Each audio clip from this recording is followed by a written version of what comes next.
Dr. Contessa, Buffie Purcelle is exposing you. At least that's what the headlines say. And then Cynthia is giving the real tea on that message from Porsha where she said that Kenya was dragging her. We'll give you the real on that situation in this video. Get to it. You already know what it is. This is that good ISO detox tea. Have you looking good, feeling good, getting your body and your mind and your spirit right, boy. Come on, get on this detox. Join me on this. Let's start looking good. Let's start losing some weight. And yo, if you want to join me on this endeavor, you guys can get paid too. Just click the link in the description of this video and jump on it. What's up, y'all? It's your boy Richie Sky back in the building. Sky Squad, I see y'all out there. Let me take a drink of this tea. Now, what we're going to be talking about today is some interesting stuff. So make sure you guys subscribe, hit the notification bell button, and also join my texting community where I can send you guys messages as soon as I drop a new video. You know what I'm saying? That way you never miss a beat.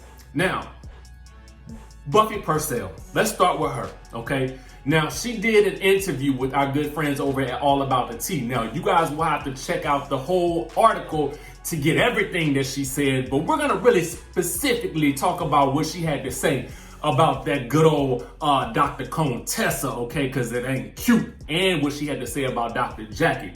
Now, let's get right on down in it, okay?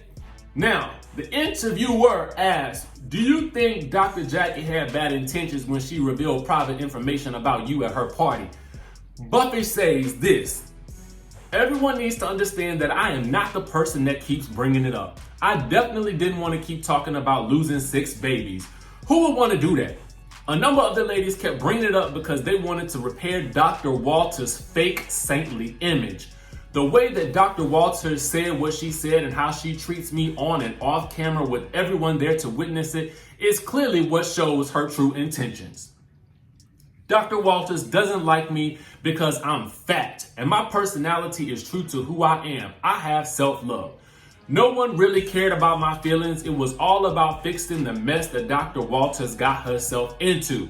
I think they thought I was probably gonna curse her out, but when that didn't happen, it forced everyone to look at what she said and how cruel she said it. Okay, so then the interviewer asked her this. In Cabo, Dr. Jackie showed everyone a different side of her when you wanted an apology from her. What were you feeling at that moment? And she said this. Again, I did not want an apology from Dr. Walters, okay? I don't want an apology from someone that doesn't respect me. I had not said anything up to that point because I was not going to say anything at her event because it wasn't the right place or time. When we arrived in Cabo, she gave me no respect, none whatsoever. She was pissed because this little chubby friend of the show dared to say something to her and she revealed who she is. To address your question even more directly, Dr. Walters didn't show a different side. The mask came off. Additionally, the dentist in Cabo said, Jackie didn't lie. Your uterus doesn't work, does it? That's what she said when I cursed her out. For the record, my uterus does work. Now, I'm assuming when she's talking about the dentist, she's talking about Dr. Heavenly, okay? Now, here we go to the good part. Here we go to the good part, okay? The interviewer says, at Toya's housewarming party, Contessa had a very aggressive approach when dealing with you when you were upset. How do you feel about her different approach, and what were you feeling at that moment? Okay, now, this is what Buffy says this. She says Dr. Metcalf didn't have a different approach. She wanted some camera time. I'm certain people said the new girl is sucking all the air out of the room. You better get down there and do something since she's the least interesting person on the show, okay? She didn't come to my party and she was late when I hosted the spa day. She was shading me the whole season. I clearly was over being forced to have to talk about something that was so painful to me. It wasn't like I was crying because someone called me fat or the dentist said my husband was going to sleep with my house manager.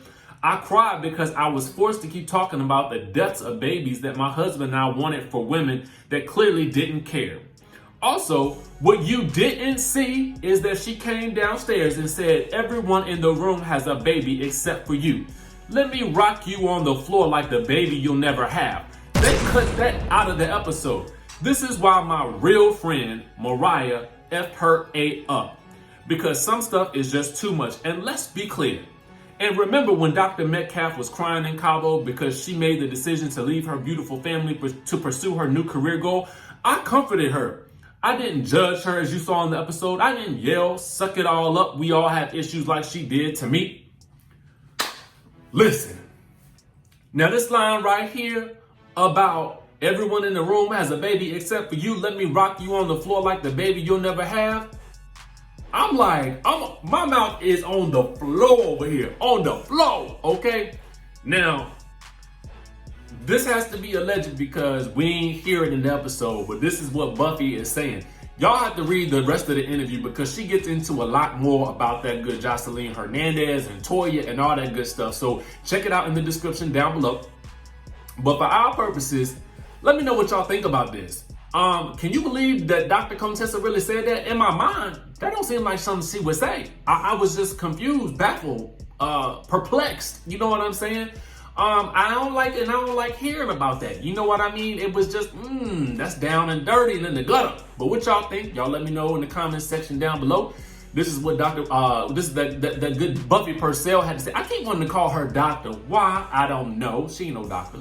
Anyway, let's move on to that good Cynthia Bailey because y'all know she is doing the Speak On It with Kandi Burruss. Okay, it just happened to drop, all right? Now, it was very interesting because she clued us into a couple of things. But let's get to the first thing first. That good tea that Porsha revealed that Kenya Moore sent to her via text message that Andy asked to be sent to him and Cynthia that we did not get to see, but apparently will get addressed in the next episode. Well, the tea is that it was really about Eva and not about Cynthia. Get into this. Well, initially I was just shocked that it even came up because number one, I can't imagine that, first of all, if Kenya has something negative to say about me, I think Porsha will probably be about the last person she would vent to call and talk about me to. So that's gonna be number one. So that was like kind of like, what? So let me get this straight. Kenya is calling Porsha to talk about me and she don't even be like, oh, Porsha like that. Right. That sounds kind of sketchy. Then when I did get the receipts, because I did get the receipts, honey, Andy and I definitely got the receipts. And I'm gonna let that all play out on the show, but that ain't coming back. I'm not gonna pray about it anymore because we're going to have us read the receipts on the next reunion. No, that's not coming up on the show. Did they ever read? We kind of ended with the receipt thing. I have copies of the receipts. I thought the way that Porsha was talking, the way she was carrying on, I honestly thought Kenya was like going in on me. Cynthia, put her, I can't stand that bitch, whatever. I thought she was really going in. And the receipts that I got really was, to be honest, about Eva. To be honest with you. So I was just like, look, I'm so sick and tired of being the middleman. I'm sick and tired of being like, oh, no, don't do this, don't say that. If y'all don't like each other, don't like each other. Okay? Right. Now, want to become friends and try to work out your bull. I thought I was not going to be friends with Kenya after I saw those receipts. I was like, what in the world could be on these receipts? The way she said it and the way she was like, I'm only going to send it to Cynthia and Andy. I was thinking like, oh. Honey, the way she put on about it, and I mean, after the way she and Nene drug each other, I just felt like, well, if anybody knows a good receipt, it's Porsha. She should know. That wasn't nothing. I was like, I think we can move past this. She was in her feelings. Kenya's very much entitled to be in her feelings. However she wants to feel, she can feel. But here's the part. Kenya is not going to tell me who to be friends with on the show. I like Eva. I'm friends with Eva. That's what it is. And if Kenya was in her feelings about whatever was said, then she would be in her feelings. And that's just it. Right. Yeah, you're not feelings. But that's the difference. There's a difference in being in your feelings and dogging somebody out and saying you're going to take them out. Okay, so this is interesting. I can't wait to actually hear what the tea actually was. Again, I told y'all how I feel about this. I don't appreciate no receipt that we can't see, okay? I don't appreciate it at all, Porsha. You know what I'm saying? If you're gonna show it, I'm gonna need you to actually say, this is for the group. Otherwise, don't even talk about it, okay? And then if it's about another person altogether, I still need to see it to verify it was about that person, okay? So that's what I want to say about that. But even more interesting is this. She reveals that she actually called the cook, Tanya, right after that scene where the cookie lady appeared. Get into this. Well, you know what? Here's the thing, and here's a little exclusive I'll give you, okay? On some real, to be honest with you, I was like kind of feeling some kind of way about it. I was like, you know what? I don't know if this is going to ever see the light of day, but I know how tricky things can be on this show. I was like, let's just have a little insurance policy over here.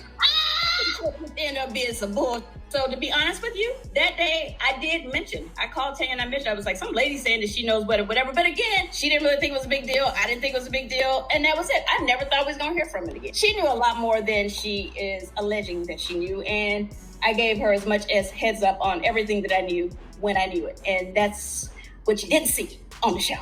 So, okay, now, this is interesting to me because we all know that Cynthia had I'm assuming it was an on-camera conversation about the cookie lady after it came up on the show, or whether or not it happened at that point or not. But now she is revealing that she had a private phone conversation with Tanya about it right after it happened, just to be on the safe side. Now I have so many questions about this. If you thought for 1 second, Cynthia, that this was going to become an issue, I feel like, okay, if you called her and you told her, hey, this lady said this, you know, it happened while we was filming or we was done, you know, I don't know what's about to come of it, but now you on high alert. Then why is Tanya acting surprised during the episode when this situation does come up? You know what I'm saying? Because in my mind, I'm thinking to myself, now, when Kenya first brought this up, did you know then that she was talking about you? When she was asking the question in Toronto? I have so many questions about this whole situation as of now. But what I'm going to do is I'm going to wait until the episode airs where they actually touch on it. And I'm assuming that will be this episode. I got to go back and look at those episode descriptions. You know what I'm saying? But at the end of the day, I need for this whole situation to be addressed and to come to light. And Cynthia is mad because she felt like Tanya didn't let the people know that she had her back in this situation when they was at the table, because there was a whole lot more to the scene that we did not see. So I'm real interested to see how that whole situation plays out. And she says that she does confront that good Miss Tanya Sam over this whole situation. Because for the longest time, I've been sitting here like, y'all did Tanya dirty. That was a whole dirty situation. You know what I'm saying? But we'll have to see how it all shakes out. Y'all let me know what y'all think about this. I'll put the link to Kandi Speak on it down below so that you guys can get the whole thing. You know, it's a very good watch, okay? It is a very, very good watch. Very, very interesting if you are interested in the behind the scenes of how the reunion happened and other little things that happened during the reunion as well. You guys definitely need to watch that video. Make sure you guys hit the subscribe button down below. Hit that notification bell button. And of course, y'all know what's up. We'll see you in the next video.